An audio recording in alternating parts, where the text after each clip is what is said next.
कि एक परिवार में अगर नशा घुस जाती है तो उसकी 3 पीढ़ियां बर्बाद होती हैं। जो सपना 3 पीढ़ियों में पहला तो खुद ही बर्बाद हो जाता है, जो सपना था सोच थी उसके मर जाते हैं।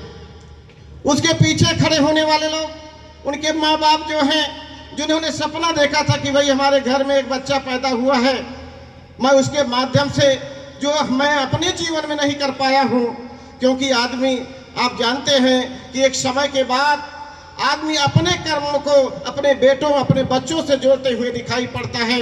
तो जो उसने सपना देखा था, जो सपना सजोया था कि भाई हमारा बेटा हमारा नाम कमाएगा, लेकिन अगर वो नशे में चला गया तो माँ बाप की जो जिंदगी 10 साल बढ़नी थी वो 10 साल घट जाती है, तो दूसरी तरफ वो बर्बाद की कगार पे होती।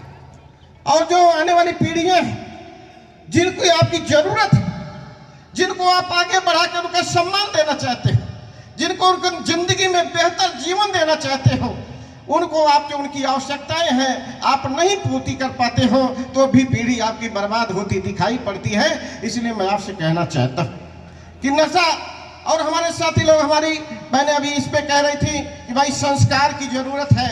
मैं कहना चाहता हूं संस्कार आप खुद से देना चाहोगे तो संस्कार मिलेगा। संस्कार कहीं अमूलतन से नहीं आता। माँ बाप पहली सीढ़ी है। हम दारू पीते हो, हम पुकार बीड़ी सिगरेट पीते हो और हम उम्मीद करते हैं कि हमारा बेटा नहीं पिएगा, तो हम क्यों उम्मीद करते हैं? कौन जिम्मेदार है? परिवार की बर्बादी का जिम्मेदार हम और आप हैं। यहाँ पे बैठे हुए बुद्धिजीवी लोग बैठे हुए हैं। मैं चाहता हूँ कि आपकी जवाबदेही, आपकी जिम्मेदारी है कि अगर आप नशा नहीं करोगे तो आप अपने परिवार को भी बचा ले जाओगे और आने अगल बगल के लोगों को भी बचा ले जाओगे। इसलिए आपको इस बात के ध्यान देना, हमारे कर्मों से कहीं दूसरे का नुकसान ना हो जाए, हमारे कर्मों से हमारी पीढ़ी बर्बाद ना हो जाए, इस पे सतर्क रहना होगा। इसलिए हमारे मनीषियों ने कहा है कि जीवन एक तप है और जिसने तप पूर्ण दिया है उसकी औलादें आज आगे बढ़ती हुई दिखाई पड़ रही हैं, आज वो सम्मानित होते हुए दिखाई पड़ रहे हैं। इसलिए आपकी जवाबदेही है, हमारी जवाबदेही है। शिक्षा के बारे में मैं कहना चाहता हूं कि आज अगर हम यहाँ तक पहुंचे हुए हैं तो हमारी अपनी योगदान नहीं है, हमारे उन महापुरुषों को योगदान है जो आप जानते हैं कि इसके पहले अगर इतिहास आप उठाकर देखेंगे तो आपके लोगों को एजुकेशन नहीं था, आपके लोगों को पढ़ने का अधिकार नहीं था।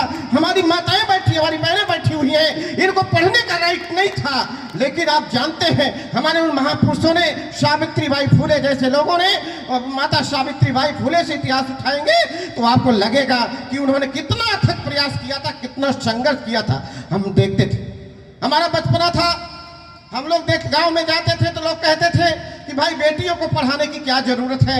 जहाँ अगर लोग बहुत थोड़ा सा पढ़े लिखे लोग होते थे तो कहते थे भाई 1-2 किताब पढ़ा लो ताकि बेटियां जो हैं कम से कम अंगूठा टेक ना रह जाए।